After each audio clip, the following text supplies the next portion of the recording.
Sigurisht se ne mendojmë që ka shumë qytetarë vendit tonë, po edhe të partisë si Basha dhe janë kundër Bashës që ka bëj 13 vite më herët aty në atë punim shkencor.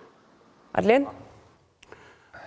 Po, mendoj që ish dash me fillu me protesta, me protestu kundër me kërku shkarkimin e zotit Basha, sepse qëre ma e mira kish me qenë sa jep dorëheqje vetë, e kupton që ka bo, e kupton peshen ati farë punimi shkencor, i cili është mëzvetet se atë po flitet që në për Serbi është temë në për universitete ai punim, kështu që ai është mirë me dhonë dorëheqje vetë dhe mësme tentu më në është ja këm je kem në një makan që i temë se këm dit, kështu që ka dollë e këna po kej që është pjesë e tina, jep dorëheqje edhe largoh dil deputeti thjesht atë që shkena i gjithë, edhe përvesej që kish përfundu shumë a mirë, po nëse nuk jep, dorëheqje, sigurisht që protesta është mënyra e radhës. Por, Gësylja, më letë të pysë, pëse u desh ka qko për të marrë vendimin për protestuar ndaj Bashës?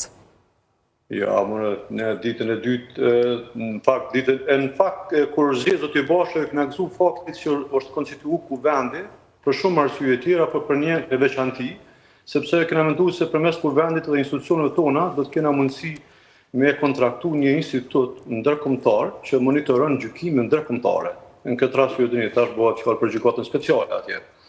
Edhe fare nuk kena lodhur se kush do të jetë kryetari i kuvendit, e rëndësishme për ne vesh të konstituohet kuvendi jonë edhe të adresohemi me kërkesat tona për kontraktimin e këtij instituti, sepse vetëm këto institucione mund ta bëjnë në gjatë tillë, se s'kemi armë tjetër në thojza, më kundërvy kësaj gjykate.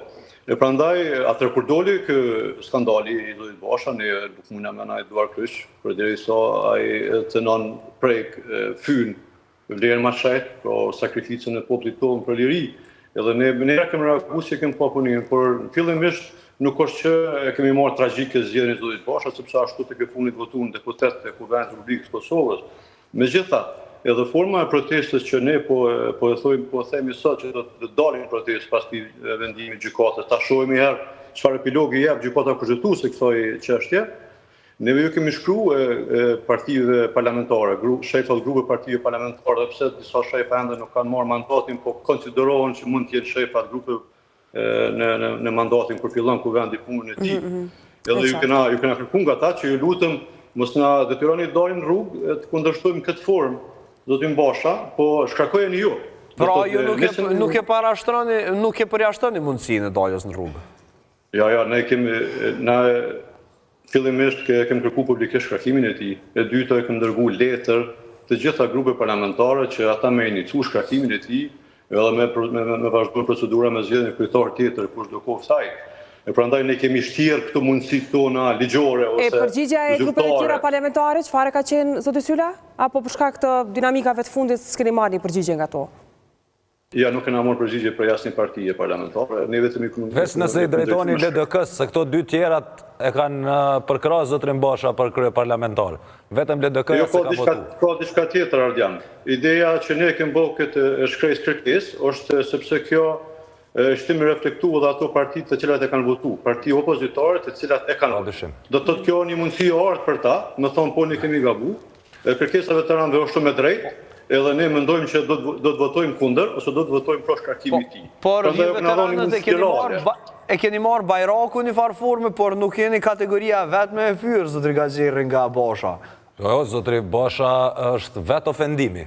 Sinonimi i fjalës ofendim është zotri Basha, një me nota shumë dobta që potencoj Arlindi, i cili kur del para popullatës si politikan, a dini çka na ka premtuar zotri Basha? Kom ja ulshu nonat në livadh me lujt.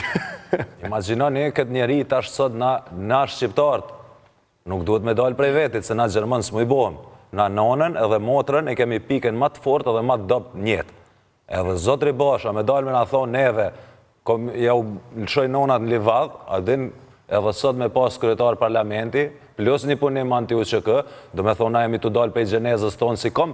Procedura dhe gazetarëve? Por realisht, zotri Gaziri, po më intereson me di diçka, sepse Bashën dikush e propozoi, dikush e dha fuqin Bashës, dhe më intereson të di pse e zgjodhën bashkë këtë person. Po ne kemi folur këtu në fakt, për qenë sigur, sepse ka qenë fillimisht një deklaratë PDK se do votojnë KD që s'ka qenë qeveri, dhe këtu në këtë studio kemi parashikuar që ka nëse del Basha. Unë pikërisht disa muaj më përpara emrin e Bashës si i katërti i cili do votohet. Dhe nuk doli i katërti, po doli i dyti se Albulena u bo baja duke u votu shumë herë. Jo, u pa që s'ka progres me to. Edhe vendosën Dimal Bashën. Kjo nuk është rastësi. As Albulena, as Dimal Basha. Këto janë qëllime Madje u vu për 2 herë, se herën e parë su dha një pauzë për PDK-n, e më pas të nesër më u bë sërish, por megjithatë do të shohim se do të ketë një reflektim pas këtij paralajmërimit të OVL-UÇK. Por ai bie krejt kjo një makinacion politik, pra, me krejt këtë background, duke ditur edhe seriozitetin e situatës dhe në këtë moment na prezantohet ai person. Pra, është kjo një formë e shkuaris drejt zgjedhjeve të reja. Kjo është provokim ndaj këtij populli, thjesht këta njerëz të cilët s'kan ndjesi, lirisht me thonë kombëtare, këta e provokojnë këtë popull deri sa mundet me duru.